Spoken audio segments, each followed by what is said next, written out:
ఓసే మోతేవారదానా అక్క బగ్గా చదువుకున్నోళ్ళు చదువు చెప్పేటోళ్ళు ఏడుంటారు చెప్పే ఏడుంటారు బళ్ళు ఉంటారు నేను సీరియస్ గా అడుగుతుంటే ఏడుంటారు బళ్ళు ఉంటారు అని చెప్తావేంది సీరియస్ గానా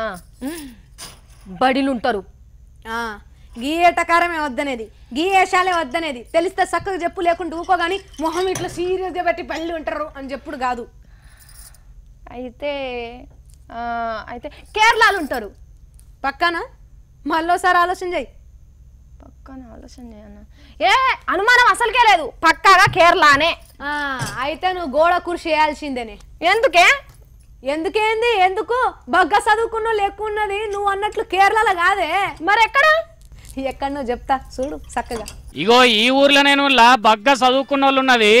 ఈ ఊరు పేరు వెన్నచేడు మహబూబ్ నగర్ జిల్లాలో ఉంటది పెద్ద చదువులు చదివిన వాళ్ళకు పురుడు పోసింది ఏ ఊర్లోనైనా సర్కార్ పంతులు ఎంతమంది ఉంటారో అయితే గీతో 5 మందో 10 మందో ఉంటారు కావచ్చు కానీ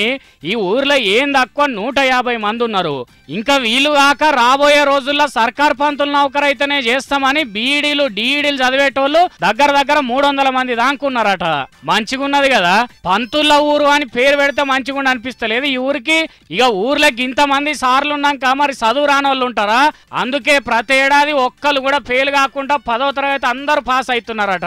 మరింతకు ఈ పంతుల నౌకర్లు ఎందుకు చేస్తున్నారు ఈ ఊళ్ళున్నోళ్ళు అని అంటే వాళ్ళు నేర్చిన విద్యను నలుగురికి వంచితే మంచిది అని అంటున్నారు టీచర్ వృత్తి మంచిగా ఉంటుంది అనుకుంటాం సమాజ పరంగా టీచర్స్ ఉంటే మంచి అభివృద్ధి అవుతుంది వేరే డిపార్ట్మెంట్ కంటే టీచర్ వృత్తి బాగుంటుంది చూసిండ్రా సార్లు ఎంత ఇష్టపడి పని చేస్తున్నారో ఇంకో చిత్రమైన ముచ్చట ఏంటంటే చదువు చెప్పిన సార్లతోనే నౌకర్లు వచ్చినాక కలిసి పనిచేసేటోళ్ళు చాలా మంది ఉన్నారట ట్రైనింగ్ విద్యార్థులు చాలా మంది ఉన్నారు గ్రామంలో అయితే ఈసారి కూడా డిఎస్సి పెడితే చాలా మందికి వచ్చే ఆస్కారం ఉంది 50-60 మంది కన్నా వస్తుంది ఇన్నరా ఇప్పటికిప్పుడు డిఎస్సి పెడితే ఇంకో 50-60 మంది దాకా జాబులకు ఎక్కుతారట ఇట్లా చూస్తుంటే ఈ ఊళ్ళో ఇంటికి ఒక సారా అయ్యేటట్టున్నాడని అంటున్నారు చుట్టుపక్కల వాళ్ళు